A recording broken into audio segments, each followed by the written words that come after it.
eso nunca más va a suceder en Comunidad Cristiana Maná. Jamás. Vamos a celebrar las cosas como son. No, no es el día de la coneja. La coneja no te salvó, ¿ok? No, no es el día de la coneja, digan. Cómo me cae mal, perdón que lo diga, a lo mejor usted lo dice, pero es el día de la coneja. De veras, ¿y qué hizo la coneja por ti para que la celebres tanto? O luego, el día del guajolote. Se me erizan así los cabellos, los 3 que tengo. No, no es el día del guajolote, es el día de acción de gracias. El guajolote no ha hecho nada, nos comemos al guajolote porque el Creador nos lo pone en nuestra mesa, ¿ok? Y no es Santo Claus. Si quieres poner a Papá Noel como decoración, ponlo, ¿verdad? Pero no es Santo Claus el que celebramos. Él se copió de Jesucristo, porque Jesucristo trajo la misericordia a los niños. Él fue el ejemplo de misericordia. Ayer veíamos algo especial de Jesús, muchas cosas, muchas. Cuando usted va a un seminario de esos, ¿cuántos ya fueron el seminario anterior? A varios seminarios de la vida de Jesús. Bueno, ¿cuántos aprendieron algo nuevo en esto? ¿Verdad que es una evolución? Porque en primer lugar yo ya no soy el mismo. Lo que yo les estaba dando ahí era pan de ya de hace 3 años o 10 años para mí. ¿Sí me entiende? Ese ya me lo comí hace 10 años. Entonces no puedo evitarme las cosas del pan que Dios me está dando hoy. ¿Me explico? Y lo tengo que ir en ese proceso porque pues tenemos que llevar un proceso en el desarrollo de la vida espiritual. ¿Ok? Y hoy vamos a celebrar la hermosísima resurrección de Jesucristo. ¿Y por qué es importante para mí eso? ¿Que a mí qué me queda o qué pasa o qué sucede porque Jesucristo resucitó? Se vuelve rutina, se vuelve fiesta de compromiso, domingo opcional para ir a la iglesia o no ir, ¿verdad? O sea, y mi esposa por años, yo así era también un cristiano opcional. Y mi esposa por años, es el domingo más importante. Yo no entendía por qué era el domingo más importante. Es la resurrección, sí entiendo, pero ¿qué significa para mí? O sea, ¿qué me queda? Como les dije hace un momento a mí, de la resurrección de Jesucristo. Entonces, para entender esto, con toda su plenitud, usted tiene que orar una oracioncita chiquita que viene ahí en Efesios y que muchas veces pasamos desapercibida. Y esa oración nos dice el apóstol Pablo, entre las muchas cosas que oráramos, que nosotros oráramos porque Dios nos mostrara la esperanza. Es decir, la tierra donde vamos, la tierra donde fuimos arrancados. Porque debe saber usted que donde usted vive ahora y como está el mundo, no era el plan original de Dios. Ayer lo vimos. Usted fue arrancado de una nación. Usted fue violentamente sacado de un lugar hermoso, precioso, que con el paso de los siglos se perdió la noción y las cosas verdaderas y correctas de ese lugar. Pero cuando empezamos a orar, porque Dios nos muestra la esperanza y Él, poco a poquito, para no desquiciarnos y volvernos locos, nos empieza a llevar ahí y nos da así como probaditas y luego te saca, y probaditas y luego te saca, y empiezas a ver lo que está allá, entiendes por qué la importancia de la resurrección. Wow. Y quieres que todo el mundo sepa, y quieres compartirlo con todos. Y a lo mejor no te entienden, pero tú sí entiendes, yo sí entiendo que Dios me ha llevado a darme probaditas nomás de lo que existe en el otro lado, en mi reino, el reino que por derecho me corresponde porque Jesucristo lo compró. Yo les decía ayer, las visitaciones de Jesucristo no son de unos cuantos ni de vez en cuando. Ese es el espíritu religioso que lo quiere que lo creas. Tú tienes derecho a entrar a la casa del Padre hoy, ahorita, en este instante. Amén. Tú tienes derecho a que Jesús se te manifieste porque Él lo compró en la sangre, Él pagó por eso. Después de todo, Él murió para regresarte al lugar donde había sido arrancado. ¿Sí me entiende? Ya parezco telenovela Televisa, ¿verdad? Tienes un papá rico y no sabías y te agarró el padrastro y te dio una arrastrada y creías que la vida era así, pero tengo una noticia, el papá rico ya te recuperó a través del hijo. ¿Amén? Entonces ayer veíamos que teníamos un problema legal muy serio. E independientemente tú puedes decir, es que yo no sabía. Algo que yo he aprendido de la justicia es que independientemente que sepas o no, la justicia se aplica a ti si violas el mandamiento. Eso es generalizado en cualquier nación. Y como resultado del problema con la justicia divina, tú y yo, que teníamos, el problema legal era serio. Dice la Biblia que estábamos condenados y sentenciados y que recibimos hasta un acta de decretos que era en contra de nosotros. Ahí está en Colosenses. ¿Qué diría el acta de los decretos? Sabrá Dios, todavía no me lo ha dicho Dios, pero no quiero saber. Total, ya fue anulada por el sacrificio de Cristo. Pero hubo un juicio, fue cosa grande, hermano. O sea, ¿usted cree que nomás duró, se cayó y ya lo corrieron? No, fue en todo un proceso legal delante del Dios Todopoderoso. Y recibe una sentencia con la justicia divina. Y parte de esa sentencia era la muerte, tanto física como la eterna. Y la muerte eterna significaba la separación de Dios y nunca más volver al lugar de donde fuimos arrancados. Es el lugar original donde Dios nos va a llevar, el lugar a donde estamos. Hay cosas indescriptibles, no te las puedo explicar, así te lo digo de corazón.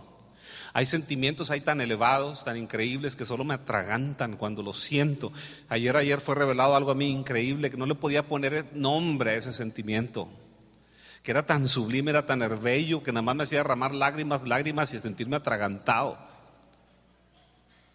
Y cuando Dios le puso nombre, entendí que las emociones y las actitudes y todas las cosas que dan en el reino de los cielos no se parecen en nada de lo que está aquí. ¿Ok? En nada. No es ni la sombra, no somos ni la sombra. Si tú crees que esto es vida, esto no es vida. Necesitas ver la vida.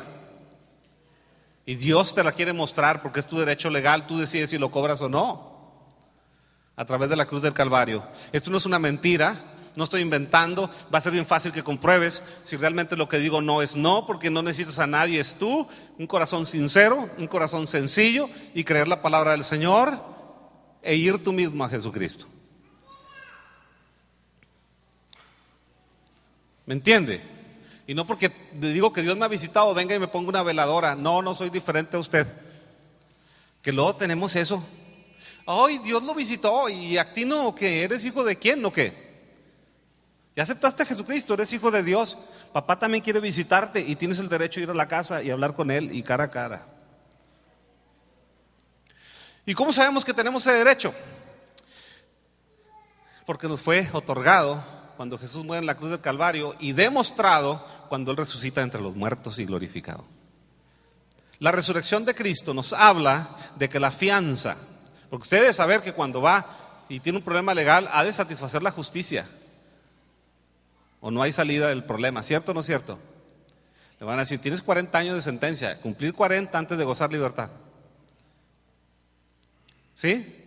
O puedes pagar esta fianza, 40,000, 30,000 pesos, y sales. Si no hay paga la fianza, no puedes salir. Y tiene que haber una satisfacción completa de la justicia. Bueno, la resurrección de Jesucristo es importante porque me muestra que la fianza fue pagada. Amén. Jesucristo no hubiera podido resucitar si la satisfacción de la justicia divina no estuviera completa. Es más, hasta la Biblia dice que cuando resucita, el acta de los decretos es anulada, la rompieron y la tiraron a la basura. Yo no tengo acta. Y por decreto divino, dijo Dios, el que cree en mi Hijo se hace justo. ¡Wow! Pues yo no me siento justo, ni me siento santo, pero yo no vengo a predicar lo que tú sientes, vengo a predicar lo que dice la palabra de Dios. Y la palabra de Dios dice que eres santo, la palabra de Dios dice que eres perdonado, la palabra de Dios dice que eres justo. ¿Ok? Pero es que no lo veo. Pues yo tampoco, pero la palabra de Dios es la palabra de Dios. Y Dios llama las cosas que no son como si fuesen. Y tarde o temprano tu vida se va a emparejar a la palabra de Dios. Te vas a alinear, porque cuando Dios habla las cosas se cumplen. Amén.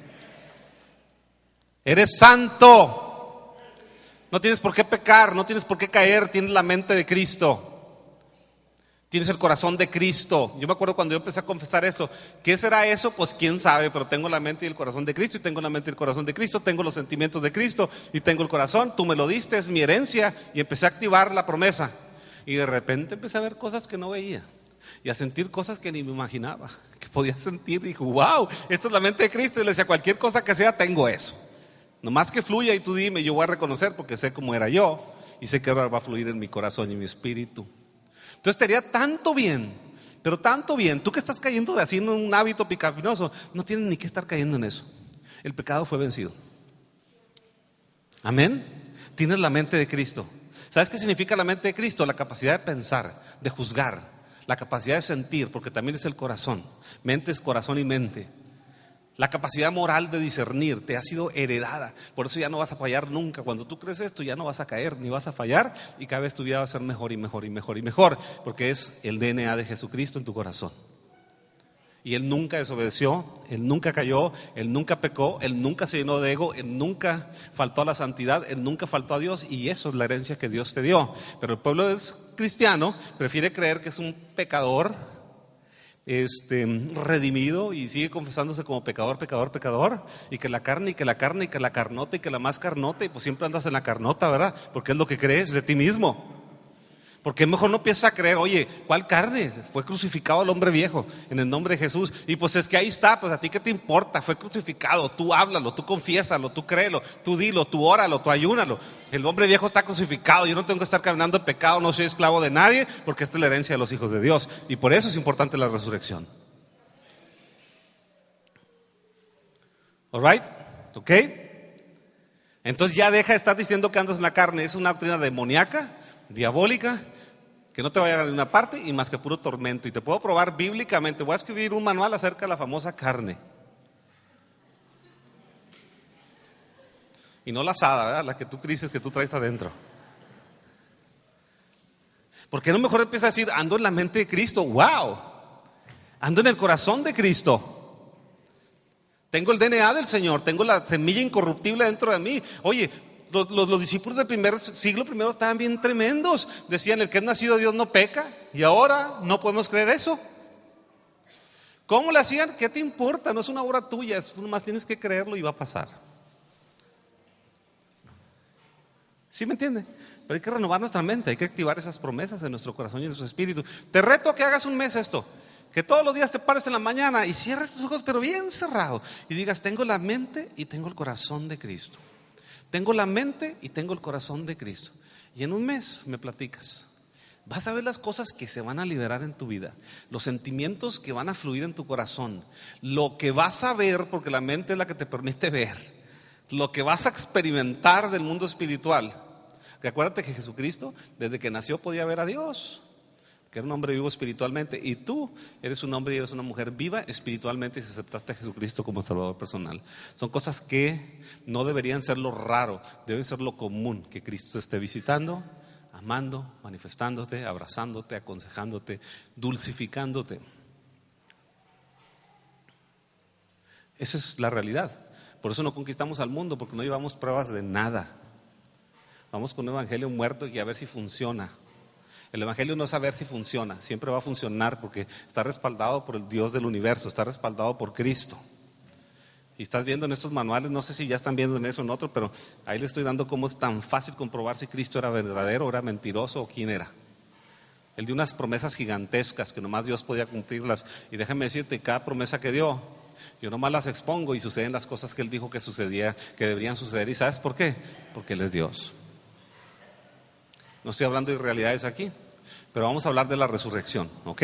Cierren la puerta por favor y vamos a poner por un ratito nomás, vamos a poner unas diapositivas que les traje con mucho cariño y vamos a ver dónde sucedió. ¿Están listos para ver dónde sucedió? ¿Cuántos quieren saber más de Cristo? Yo estoy en los detalles, Yo estoy en los detalles, me encanta todo lo que tenga que saber con Cristo. Quiero ir a investigarlo, verlo, sentirlo, medirlo y ver si fue cierto, tocarlo, palparlo y poner el pie ahí, cuánta cosa, ¿verdad? Todo eso. Estoy en los detalles, tengo un hambre grande por conocerlo. Entonces, ahí es donde fue Cristo enterrado. Y ahorita va a estar viendo muchas pruebas bíblicas, arqueológicas y esa es la tumba que coincide con el relato bíblico. Y la razón por la que se cree que esa tumba fue descubierta hace 150 años es por la siguiente razón. Porque está cerca del Gólgota, era un jardín, no hay otra tumba igual y reúne todos los requisitos del relato bíblico. Ya nomás el que no quiera creer no cree, ¿ok? Entonces ahí fue, y esa foto la tomamos nosotros. Tenemos el privilegio de haber estado donde nuestro Salvador resucitó. Y usted va a tener el privilegio también. Si cree que Cristo está vivo y lo ama lo suficiente y puede creer que le puede pagar un viaje a Israel, usted va a ir conmigo. Si tiene una fe mediocre y dice, no, usted no puede ir ni aquí a Zaragoza, menos a Israel, bueno, pues siga creyendo esas porquerías. Usted es hijo de Dios y si necesita ir a Israel, va a ir a Israel. ¿Ok?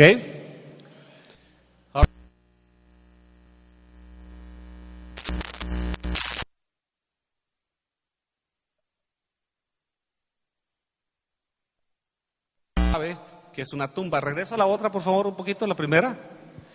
Y esa tumba era una tumba de ricos. Un pobre jamás iba a ser enterrado así. ¿Por qué? Porque tiene cuartos y está escarbada en la piedra, exactamente como lo dice la Escritura. Es una tumba de ricos, ahí era donde se enterraban los ricos, y eso lo dice. Si usted conoce sus evangelios, se da cuenta que Jesús fue enterrado en una tumba de ricos. ¿Ok? Dale, la otra. Ahí podemos ver el menorá, un símbolo judío, y por ahí hay otro, no le pude encontrar porque estoy medio cegatón a los colores, pero ahí por ahí en la pared debe estar un pescadito. No ahí, en otra foto se lo voy a buscar, que indicaba que los cristianos hacían reverencia a esa tumba ahí. Dale. La Biblia dice que la tumba tenía una piedra grande, redonda, fea, grandísima, pesada, que rodaba. Y si usted se puede fijar, esa curvatura nos da una piedra redonda. ¿Correcto? Ahora, ¿y la otra? Ahí está el canal por donde la piedra rodaba. Lógicamente los cuadros no van a rodar, ¿verdad? Nomás que va a rodar las cosas que son redondas, ¿verdad? Los cuadros no, ni los rectángulos. ¿Está usted de acuerdo conmigo? Entonces ese canal está ahí abajo, para donde ponían la piedra y la movían, pero una piedra pesadísima.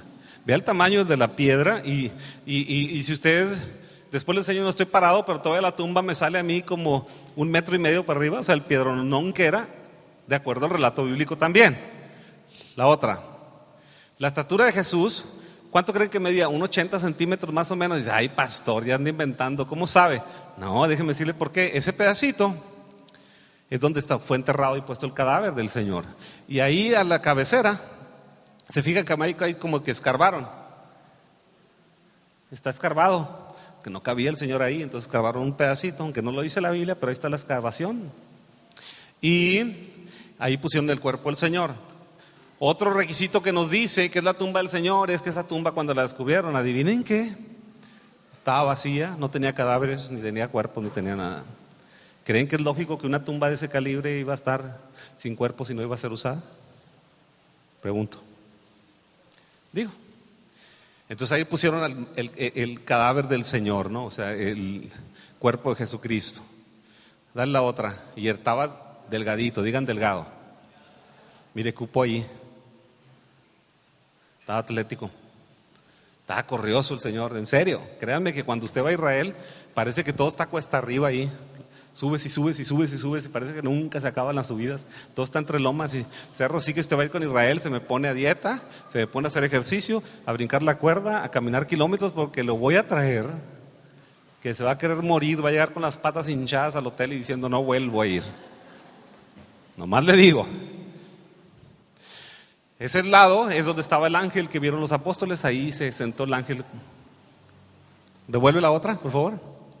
Y en eso vieron el capullo, o sea, cuando los judíos embalsamaban un muerto, le ponían un montón de especies, como 150 kilos de especies, y lo enredaban en las especies como vendas y vendas, y quedaba el cuerpo como una oruga. ¿Ok? Cuando Juan entra y ve, creyó porque las vendas no estaban rotas ni estaban destruidas, estaban acomodadas. ¿Sí me explico? El cuerpo había salido porque había sido glorificado, porque eso es lo que usted va a ir a hacer al otro mundo. Usted no lo cree porque Satanás ha tratado de distorsionar todas esas cosas a través de los cómics y eso, y nos cuenta como que es fantasía volar, nos cuenta como que es fantasía atravesar paredes, nos dice como que es fantasía no tener hambre, viajar distancias enormes, tener superpoderes, supernaturaleza, y eso no es una fantasía. De acuerdo a la Escritura es lo que vamos a hacer. Seremos como Él es cuando Él se manifieste. ¿Me entiende? Y él viajaba a la velocidad del pensamiento. En un instante estaba en Galilea, en otro instante estaba en Jerusalén, estaban los discípulos en un cuarto encerrado y entró y se puso en medio, y aquí se paralizaron del terror y del miedo, que pensaban que habían visto un fantasma, y de repente desaparecía, se manifestaba. Tenía una naturaleza increíble el Señor, la naturaleza de Dios. El ángel estaba ahí, la otra. Y esa foto yo la tomé, claro que en los tiempos de Jesús no había esas barras, ¿verdad? No había soldadores, pues las pusieron porque imagino que todo el mundo se quería acostar ahí. Ya estaban desbaratando la tumba, ¿no? Entonces, a esa tumba la puse así, entré y tomé la foto porque ahí es hasta donde entró el apóstol Juan, ¿verdad? Nomás hasta ahí. Y eso fue lo que vio. Vio ahí al final el capullo y por eso creyó. Pedro entra acá había otra cámara en la tumba y ahí entra el apóstol Pedro. Ese entró, era más grandecito, no tenía tanto miedo y entró a ver. Y la Biblia dice que entraron, vieron y creyeron. La otra, yo vi esto, jajaja, les vengo a presumir, ahí estuve. ¿Cómo ven? Y sí les presumo, porque es hermoso ese privilegio. Y díganle al pastor Marcos que puse su foto, porque lo anda llore y llore que no ponga su foto. Es bien llorón mi hermano, no aguanta nada. 1 Corintios 15, 1, 18. Dice, además os declaro, hermanos. Y ese letrero que dice hermoso. Él no está aquí. ¿Y por qué no está ahí? Porque Él ha resucitado. Amén. La tumba estaba vacía, hermano. Se me ponen los cabellos erizados, hermano. El saber que Él dijo, no los voy a dejar solos, voy a venir, no van a estar huérfanos. Si me invocan, me voy a manifestar a ustedes. Invócalo, criatura. Háblale. Él quiere manifestarse y tú te vas a dar cuenta que Él está ahí. No seas bruto, agarra tu identidad, empieza a gozarte del mundo que te arrancaron, vuélvete ahí. Ahora sí que eres como la Cenicienta, ¿verdad? Y yo también era como la Cenicienta. Vivíamos con puros padrastros y madrastras y ni sabíamos. Pero entonces el príncipe de paz vino a rescatarnos. Amén. Y la bruja no nos va a hacer nada. Nosotros le vamos a ir a hacer a la bruja algo. Amén. Esa es la historia de amor del Señor Jesús. Dice 1 Corintios 15, 1, 8, y el apóstol Pablo escribiendo: además os declaro, hermanos, que el evangelio que os he predicado, el cual te recibiste, el cual también perseveráis, por el cual asimismo, si retenéis la palabra que os he predicado, sois salvos. Si no creíste en vano, porque primeramente os he enseñado lo que asimismo recibí, que Cristo murió por nuestros pecados conforme a las Escrituras, y que fue sepultado y que resucitó al tercer día conforme a las Escrituras, y que apareció a Cefas, después a los 12. Después apareció más de 500 hermanos, de los cuales a muchos viven y otros ya duermen. Después apareció a Jacobo, después a todos los apóstoles, y el último todo, como un abortivo, se apareció a mí. Porque yo soy el más pequeño de los apóstoles, que no soy digno de ser llamado apóstol, porque perseguía la iglesia de Dios. Pero por la gracia de Dios soy lo que soy. Y su gracia no ha sido en vano para conmigo. Antes he trabajado más que todos ellos, pero yo, no yo, sino la gracia conmigo. Porque o sea yo, o sean ellos, así predicamos y así habéis creído. Pero si se predica de Cristo que resucitó a los muertos, ¿cómo dicen algunos entre vosotros que no hay resurrección de muertos? Porque si no hay resurrección de muertos, tampoco Cristo resucitó. Y si Cristo no resucitó, vana entonces es nuestra predicación y vana también es nuestra fe. Brincamos al 17, dice, porque, y si Cristo no resucitó, vuestra fe es vana y aún estáis en vuestros pecados. Entonces también los que durmieron en Cristo perecieron. No tendríamos esperanza si Él no hubiera resucitado, porque la sentencia era que ningún hombre podía resucitar y había muerto, ¿verdad? Entonces hace un momento les dije, ¿cómo sé que el problema legal se terminó? Porque Cristo resucitó. Ahora yo voy a hablar de los acontecimientos de la resurrección, para que usted crea. Y lo primero que quiero decir, lo que le da validez a la resurrección, esos relatos los encontramos en los evangelios. ¿Alguien tiene una Biblia? Permítela, Daniel.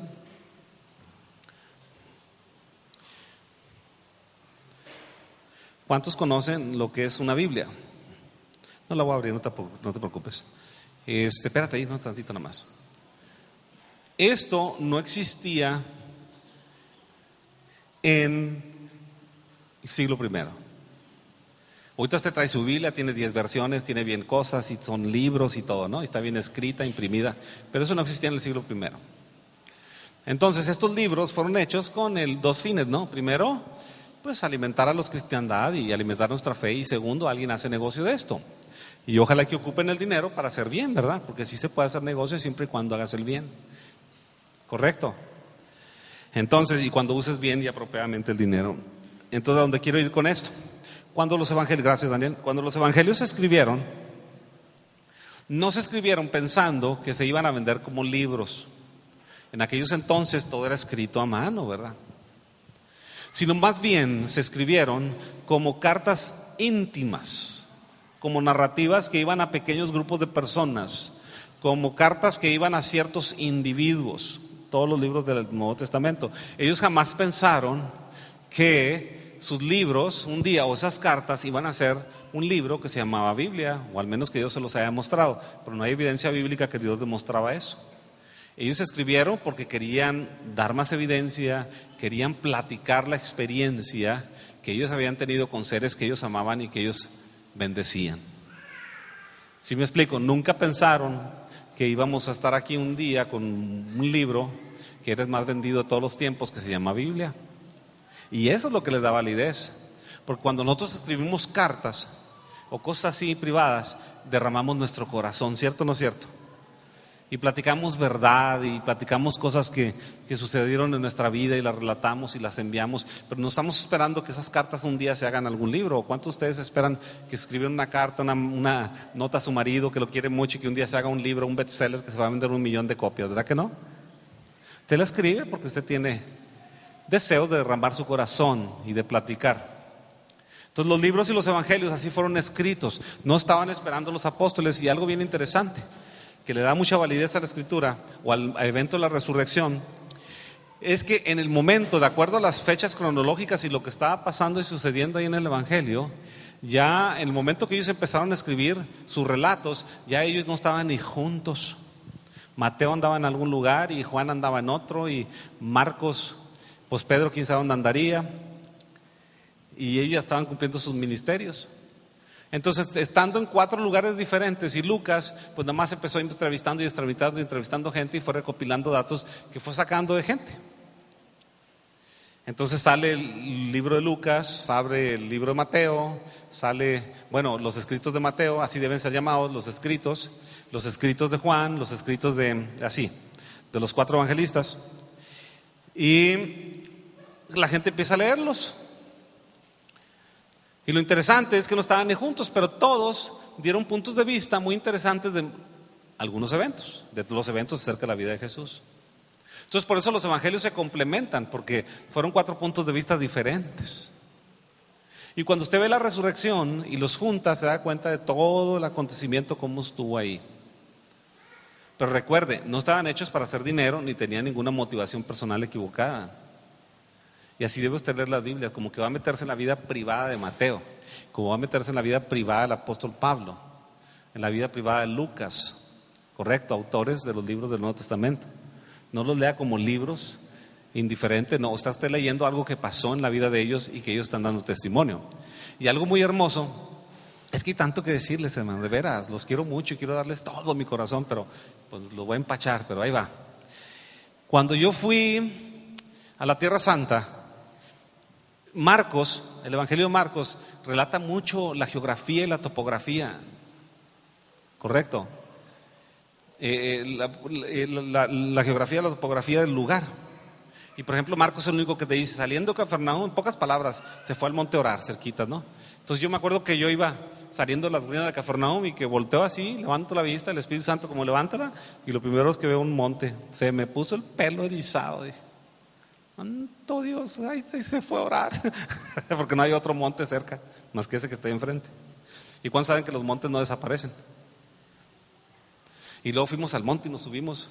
Ahí les enseñé unas fotos. Nos subimos y vimos. Y en una de esas, por ahí tengo la foto, la voy a encontrar. Yo me acuerdo que estaba así arriba en la cima del monte y volteo y veo una barquita. Se veía la barquita así así en el mar de Galilea, en el lago de Galilea. Y digo, wow. Cuando dice que estaba en el monte y los vio batallar, dije, ya entendí, ya sé, sí se ve. ¿Sí me entiende? Entonces, toda la geografía y la topografía me estaban dando evidencia de que el relato era bíblico, correcto. Que no inventaron cosas, porque los griegos escribieron, pues allá en el Olimpo, ¿y dónde estará el monte Olimpo? Pues quién sabe.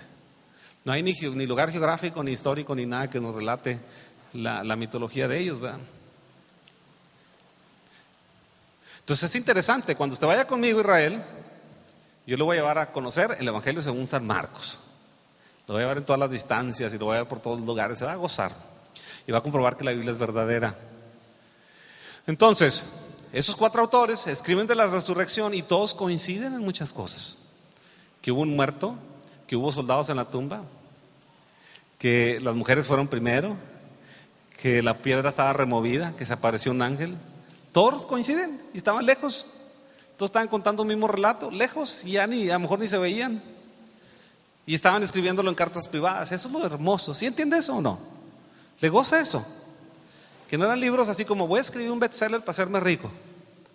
Pues imagínate, le escribiendo 1000 copias.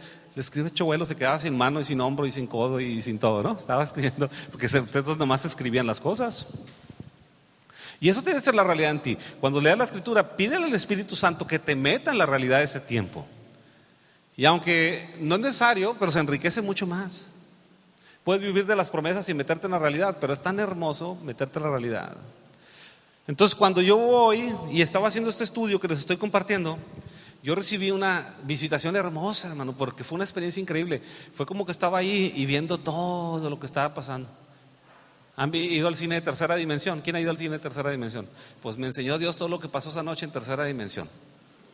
En estos días estaba yo así.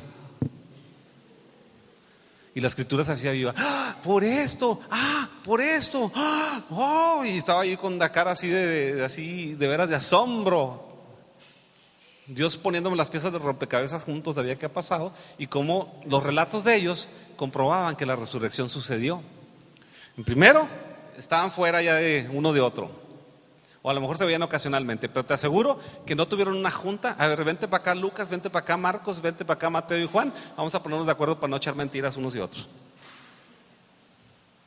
Y vamos a escribir este libro. No escribas eso, porque ya me contradijiste.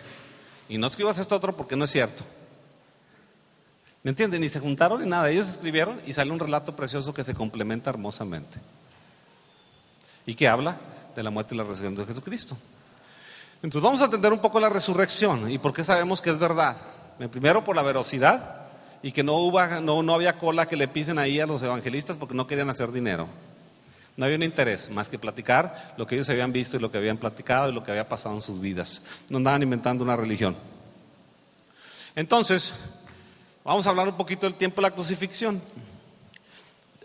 Cuando Cristo es atrapado para ser castigado, había dos poderes que querían con todas sus ganas que él desapareciera y fuera eliminado: el poder político y el poder religioso.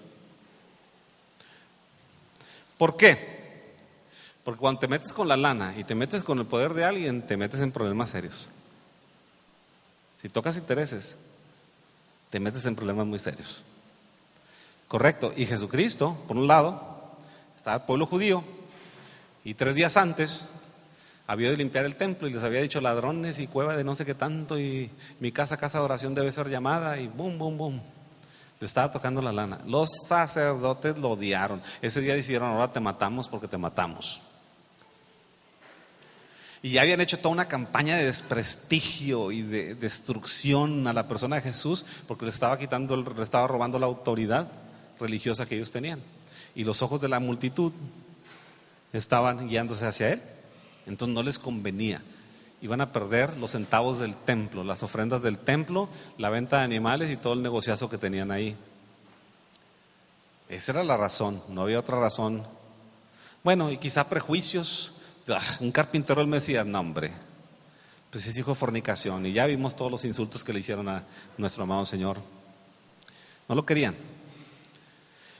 Y por otro lado, los romanos, usted debe saber que la tierra judía en ese entonces era una tierra de revueltas. Odiaban el gobierno romano y constantemente estaban lidiando con revueltas y levantadas en armas y levantadas en armas.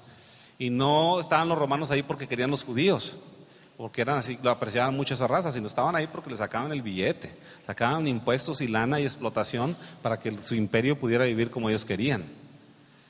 Tenían poder ahí político y manipulado y todo el asunto porque estaban sacando muchos billetes de Judea y de Galilea, muchos impuestos. Entonces no le convenían las revueltas, ¿Por qué no les convenían las revueltas? Por la simple y sencilla razón de que se dejaban de pagar impuestos, se tenían que pagar los ejércitos y por consiguiente perdían dinero. Y morían soldados romanos y todo lo que implica una guerra, ¿no? Mucha molestia. Entonces Jesús era odiado y aborrecido también por los romanos, y se lo puedo mostrar porque en cuanto Herodes supo que era otro rey que era competencia, lo quiso eliminar inmediatamente. Y lo mandan a amenazar y lo mandan corretear y mandan soldados a contra de él, y al final Pilatos pudo sacarlo, pero no quiso porque no convenía romper el matrimonio religioso político que tenía con los sacerdotes, porque era mucha molestia. Él sabía que los sacerdotes eran una bola de víboras que podían mover a la sedición y a la muerte y al derramamiento de sangre, y que era un montón de problemas. Entonces prefirieron eliminar a un hombre antes que eliminar la mentira. Entonces había dos poderes muy interesados en que Jesucristo no viviera. Entonces ya lo traicionan, lo suben a la cruz y Cristo muere. Ahora quiero que entienda esto. ¿Quién estaba en la cruz? Cuando hay luchas de poder, todo esto tiene escritura, pero no se las puedo dar porque ya saben cómo soy de rollero y me voy a tardar 3 horas, pero se lo estoy contando y lea su Biblia y se va a dar cuenta de lo que estoy diciendo, ¿no? En las luchas de poder, siempre uno es más grande que otro. Y el más grande, lógicamente, hace todo lo que tenga que hacer para que el chiquito no prevalezca. Yo he visto esas luchas de poder, son espantosas. Y siempre hay alguien que vaya a hacer el trabajo sucio. No es el poderoso que vaya a hacer el trabajo sucio. Él le paga a alguien para que alguien vaya a hacer el trabajo sucio en su nombre. ¿Correcto? Y en este caso, la lucha del poder estaba entre Pilatos y los sacerdotes y Jesucristo. Y en este caso, Jesucristo era el débil y los sacerdotes y Pilatos eran los aliados que estaban haciendo una guerra contra él, el Imperio Romano. ¿Y a quién mandaron? Si usted lee la Escritura, tanto los sacerdotes como los soldados, como los romanos, tenían ejércitos. Pero la guardia de los sacerdotes no era ni tantitito salvaje como eran los romanos. Los romanos estaban acostumbrados a derramar sangre. Ayer vimos en el historial que les pasamos ahí en la película, que les pasamos cómo derramaban la sangre y lo endurecido que estaban y lo feo. ¿Quién le impresionó? Qué tremendo, ¿no? Al lugar que vino Dios. Cortaban cabezas y manos y hacían la guerra de una manera horrorosa. Y esos eran los soldados que estaban ahí. Entonces Cristo muere. Y lo primero que tenían que asegurarse los dos grupos, ¿cuántos creen de ustedes conmigo que si realmente esa historia es verdadera y ellos tenían interés en que no se despertara, no iban, que eliminara a Cristo, no iban a permitir que Cristo bajara vivo? ¿Cuántos están de acuerdo conmigo? Ya lo habían perseguido, ya habían pasado por un chorro de problemas los sacerdotes y ahora lo tenían en la cruz. ¿Usted cree que iban a la ligera dejar que él se bajara vivo? De ninguna manera. Ellos iban a hacer todo lo posible por dos cosas: porque no bajara vivo Jesucristo en la cruz, y número dos, que estuviera al menos por 3 días, porque hay una escritura que dice, ¿se acordaron los sacerdotes que Jesucristo había dicho que iba a resucitar al 3er día? Y van con Pilatos y dice, ¿sabes qué? Este usurpador o este mentiroso dijo que se iba a levantar 3 días en la tumba, entonces ve, por favor, y asegúrate que nadie toque esa tumba por 3 días. Entonces, ¿qué hace Pilatos? Manda a la guardia romana. Una guardia romana, ya se baja Jesús. Los soldados eran los que iban a ejecutar el trabajo sucio. Entonces los soldados, si ellos no cumplían con una misión, terminaban crucificados como él. Imagínense la presión que tenían. Jesucristo era una papa caliente. ¿Cuántos le avientan una papa caliente y no la quieres? ¿Verdad que no? ¿Han visto esas guerras como que primero son bien amigos de un político, ¿no? Lili, pues hemos andado en eso mucho tiempo y luego ya nomás se quema el político y nadie te conoce. Porque te conviertes en una papa caliente, o sea, te conviertes en algo feo, de alguien caído, de que todo el mundo va a hacer leña. ¿Correcto? Entonces, Jesucristo colgado en la cruz, tenían que asegurarse que se iba a morir. Entonces, cuando ya le quiebran los pies a uno, le quiebran los pies al otro, y los soldados romanos ¿cuántos consideran que después de 1000 batallas saben diagnosticar cuando alguien está muerto? Porque sin muerto, pues no hay resurrección, ¿verdad? Cristo no estaba medio vivo cuando lo bajó en la cruz, y los soldados romanos hicieron algo, fíjense, que no hacen con ningún otro. Antes de bajar a Cristo, agarran la lanza y le atraviesan el costado, aquí, boom, y le revientan el corazón. Para asegurarse que no saliera sangre fluyente, porque significaba que estaba vivo. Y la Biblia te dice, salió sangre y agua. En nuestros términos, suero y coágulos. ¿Ok? Estaba coagulada la sangre, y donde hay coágulos, pues ya no hay vida, ¿no? Entonces ya, afirmado que estaba muerto, lo agarran y lo ponen en la tumba que yo les dije. Pongan la foto de la tumba, ándale. Y hacen algo bien tremendo los sacerdotes. Van y se aseguran que Pilatos se asegure de que esa tumba no iba a estar abierta. Entonces, bueno, no me voy a mover porque me están grabando, pero la otra. Ven, es el círculo, ¿verdad? Ve cómo va la rueda así. Los romanos mandan que pongan un sello, y muy poca gente entiende qué significaba el sello, ¿no? Un sello era un cordón que iba a lo largo de toda la tumba, sin forma de cruz. Y le ponían cera en un lado, cera en otro, cera aquí, cera allá, y el anillo del gobernador, para que no fuera a violar, así como pone salubridad las estampas y Hacienda las clausuras y todo eso, ¿no? Son sellos. Entonces, saben que si alguien se está roto el sello, alguien lo abrió, ¿cierto o no?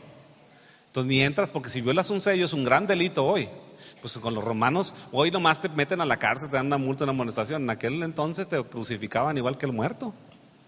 Y te crucificaban, estoy hablando correcto. Entonces le ponen sellos. Yo digo, si estuvieran en la época moderna, hubieran dicho, sóldale ahí, ponle acero y capas y un meteorito para que no salga, ¿verdad?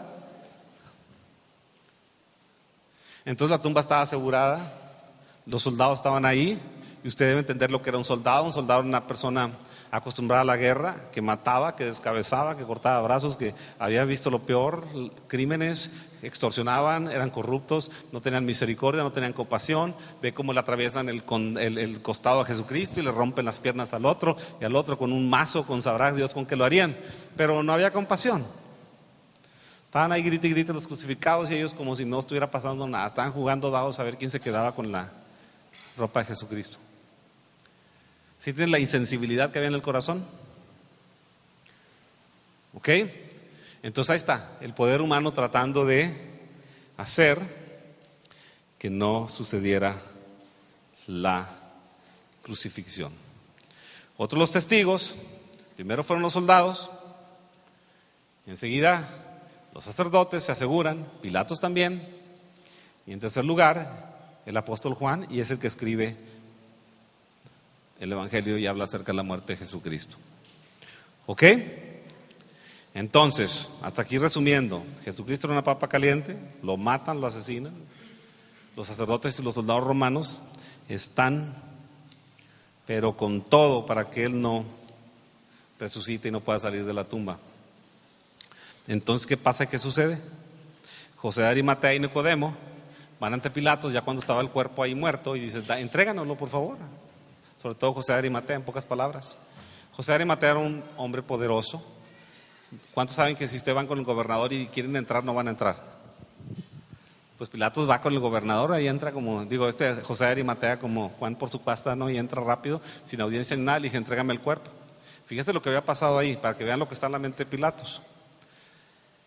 Acababa de pasar un terremoto, y fuerte, que sacudió todas las piedras, abrió las tumbas y movió el templo, ese monumental edificio, a tal grado que hizo que se derramara, que se desgarrara un velo que está ahí súper grande. ¿Y cuántos saben que en un terremoto todo el mundo entra en pánico? ¿Cuántos han estado en un terremoto? En la mañana alguien me dijo, ya está el compadre, todavía no se le olvida el susto, ¿no? ¿Qué pasa? Dice el compadre, se mueven las cosas así horrible. Pilato estaba en ese estrés, acaba de pasar el terremoto. Y luego una gran oscuridad había caído sobre la tierra.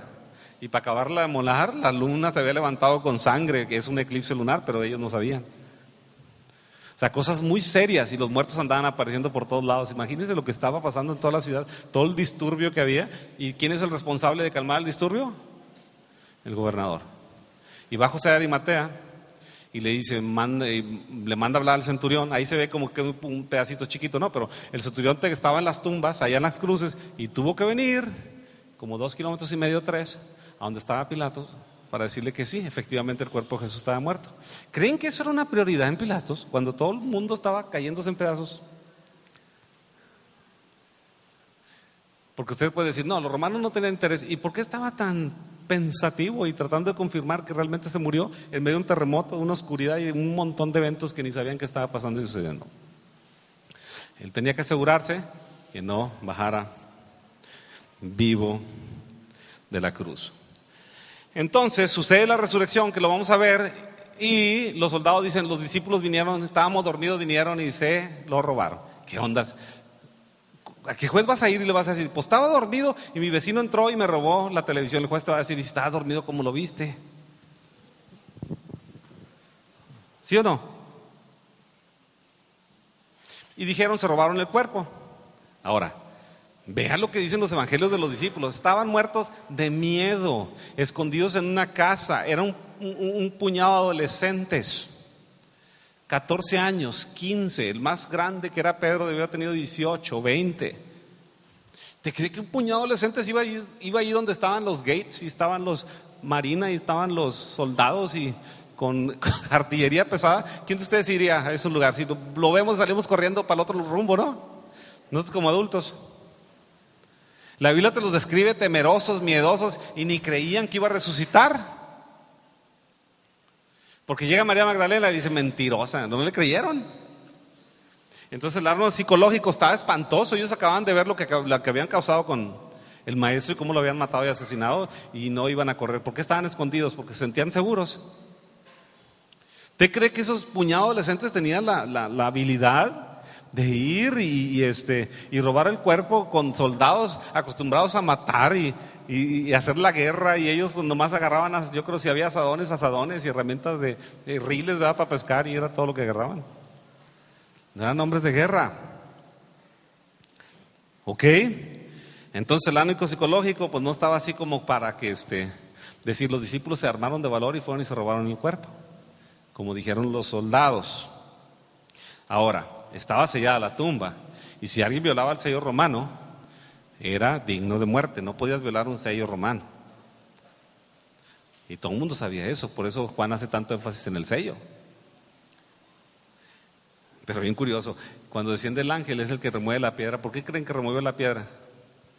Pues a ver si se atrevían a ellos, a quién se le enfrentaba al ángel, ¿no? Dice, cuando se aparece el ángel, salen los soldados corriendo, aterrorizados, dejaron el lugar, se fueron espantados, ahí estaban sucediendo del terror, se quedaron paralizados, muertos de miedo, y salieron corriendo a la ciudad. Cuando los reyes de los ejércitos romanos eran, si abandonas el lugar que estás custodiando, muerte, era pena de muerte. Cuando abandonabas tú, o si te quedabas dormido. Esa era la disciplina que ellos tenían. Entonces, vamos a ver lo que sucede el día de la resurrección. Las mujeres fueron a la tumba temprano, está la aparición del ángel, la piedra fue removida, los romanos huyen atemorizados, llega Pedro y Juan y dan testimonio de que Jesús había resucitado. Y empiezan las apariciones y las visitaciones que deben estar sucediendo en tu vida y en la mía. Ya les quedé muy silencioso, ¿eh?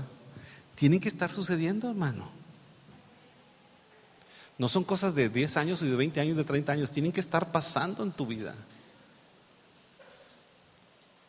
Te voy a contar una experiencia, a ver si me crees o no me crees, no me interesa. Si me interesa, yo te la voy a contar. Cuando fui a orar para este seminario, estaba pasando algo feo dentro del ministerio y yo traía dolor adentro. Me dije, Señor, traigo ese dolor, quítame esa brasa de ahí, porque se sentía como una brasa ahí en la emoción. Digo, no voy a poder ministrar si traigo esa sensación dolorosa ahí tan fea. Y estaba así sentado ahí donde estaba hospedado, con los ojos cerrados, llorando y pidiéndole a Dios eso. Viene Jesucristo en el Espíritu, de veras, te lo digo, y sopla, y sentí y sopló. Se entró el aliento, hermano, dentro de mi corazón. Y se empezó a extender una paz tremenda que me inundó. Y sabía que era el Señor por el cambio del corazón, ¿me entiendes? Lo que estaba pasando en mis emociones, lo que estaba pasando en mi espíritu. Y esas cosas tienen que pasar en nuestra vida. Él resucitó, ¿sabes para qué? Para que poderte aparecerse a ti, para poder manifestarse, para poder ayudarte, para que vuelvas a la tierra perdida, para que vuelvas al lugar de donde fuiste arrancado. Él pagó y hizo todo eso para volverte a tener en casa.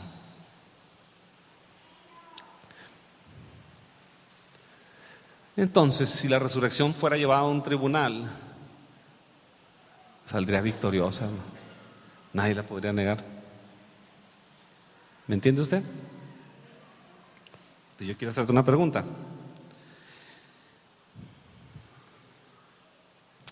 Porque cuando los enemigos, antes de la pregunta, cuando los enemigos oyeron de la resurrección, no la negaron. Mintieron acerca de ella, pero no la negaron. ¿Y sabe por qué no hicieron el escándalo más grande? Porque si el gobierno romano hubiera traído a los soldados y a los sacerdotes a juicio, los hubiera eliminado. Por mentiroso y haber violado un mandamiento tras otros hubieran salido culpables. Entonces los relatos bíblicos nos prueban que la resurrección realmente sucedió. Ahora, vamos a dejarnos de historia y datos y cosas interesantes, hermosas, que afirman nuestra fe.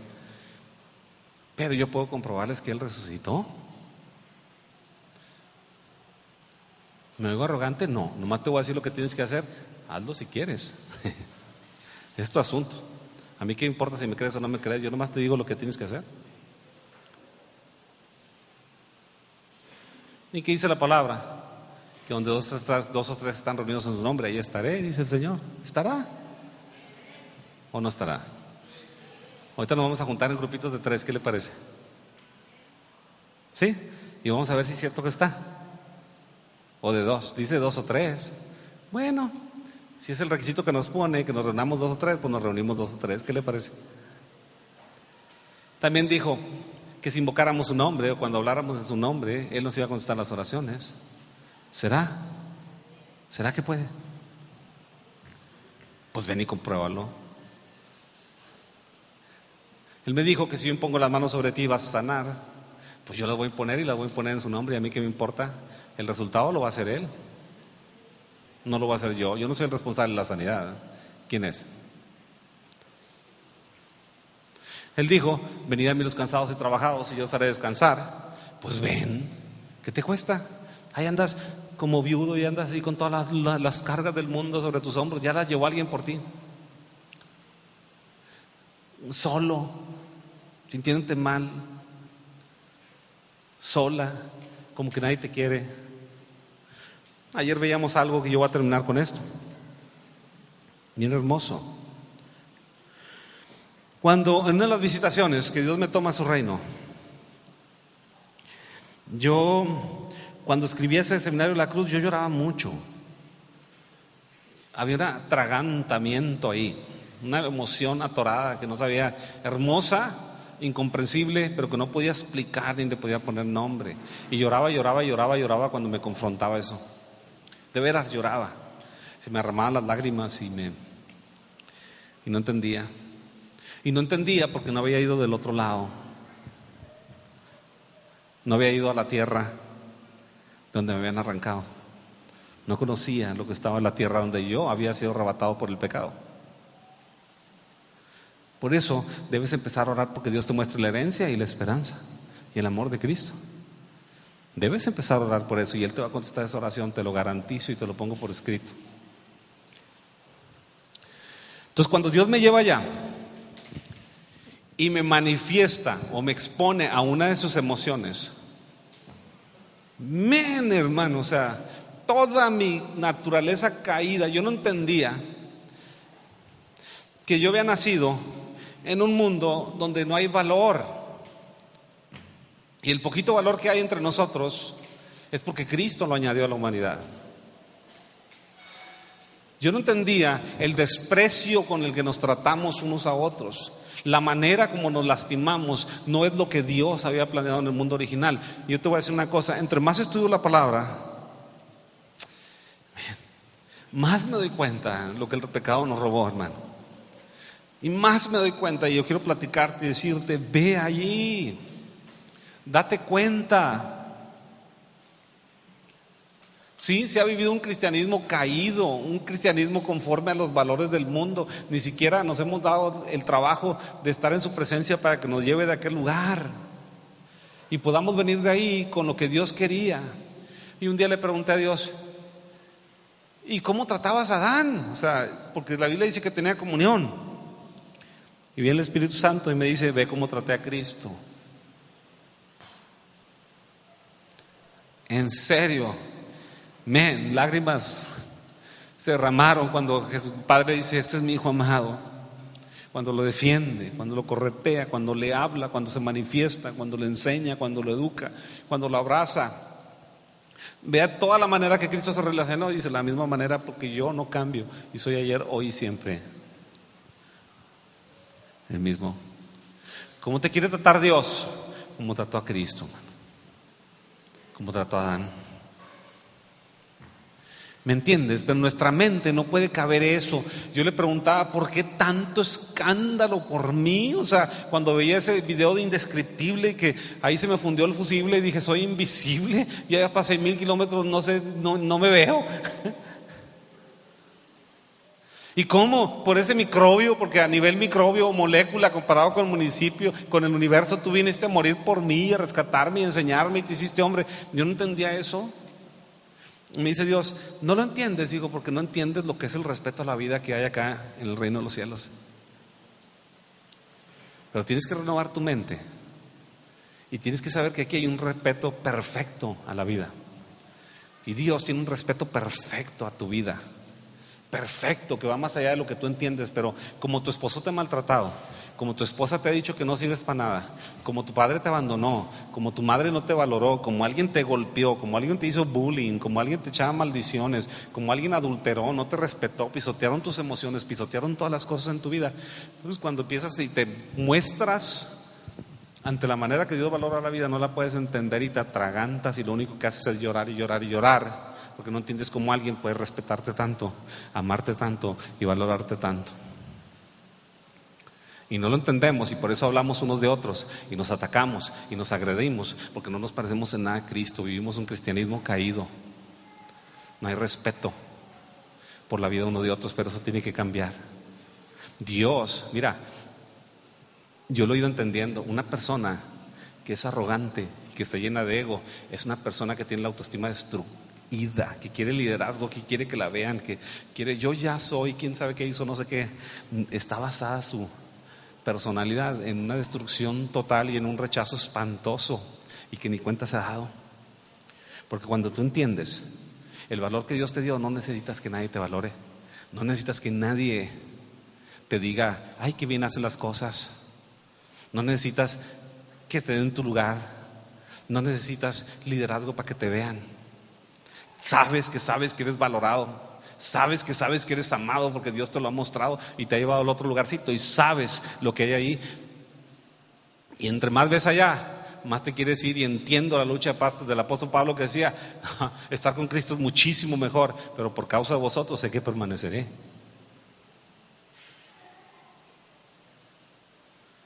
¿Me entiendes? Iglesia, levántate. Iglesia, despierta. No camines en soledad, no camines en orfandad, no camines como si nadie te escuchara, no camines como si nadie te quisiera, no camines como si estuvieras un pecador que no puede salir de tus cadenas y de tu basura.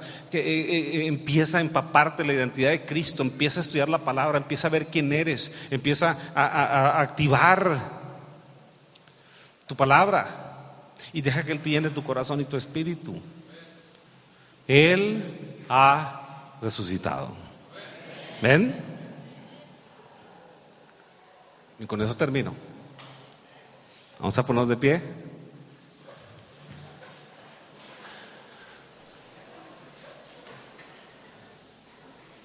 Yo te voy a invitar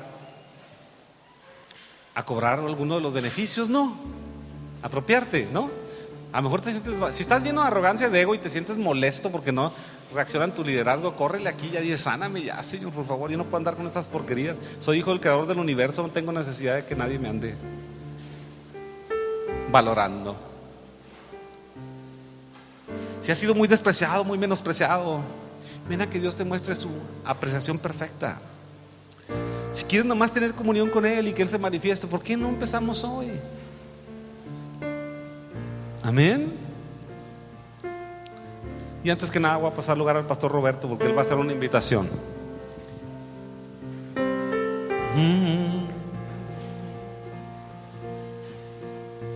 Yo quiero que todos inclinemos nuestro rostro. Y hoy es un día muy especial.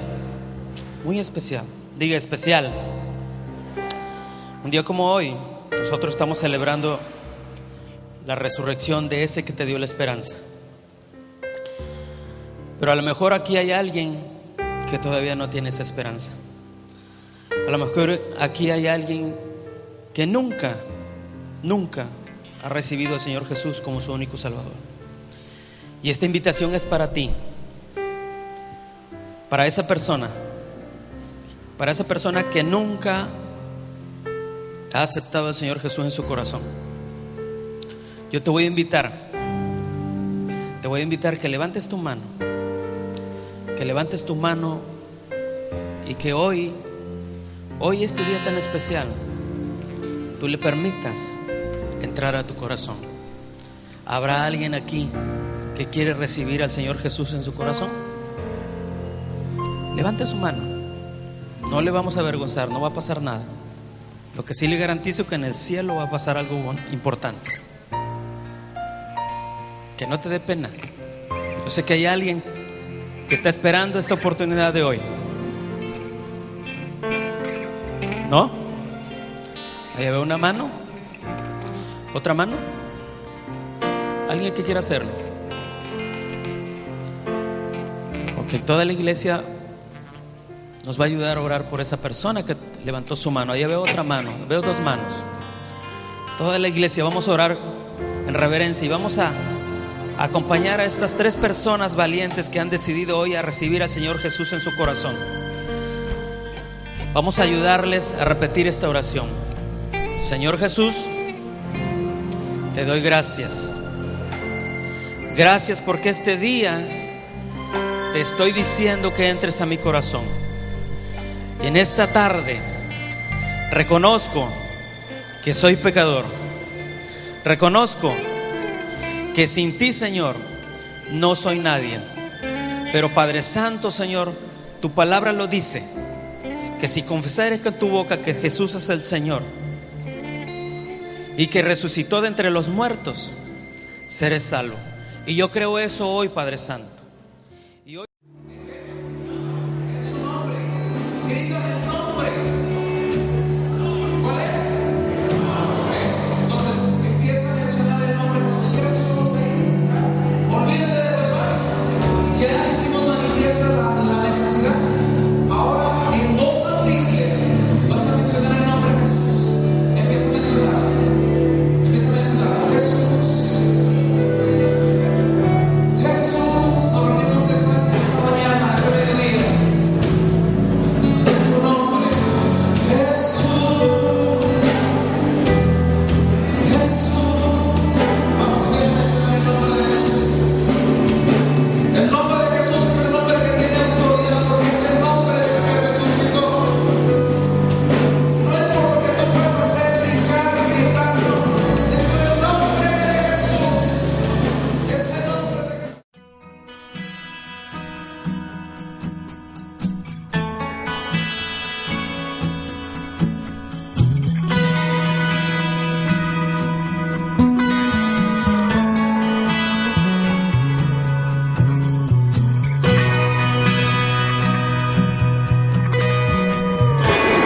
En comunidad cristiana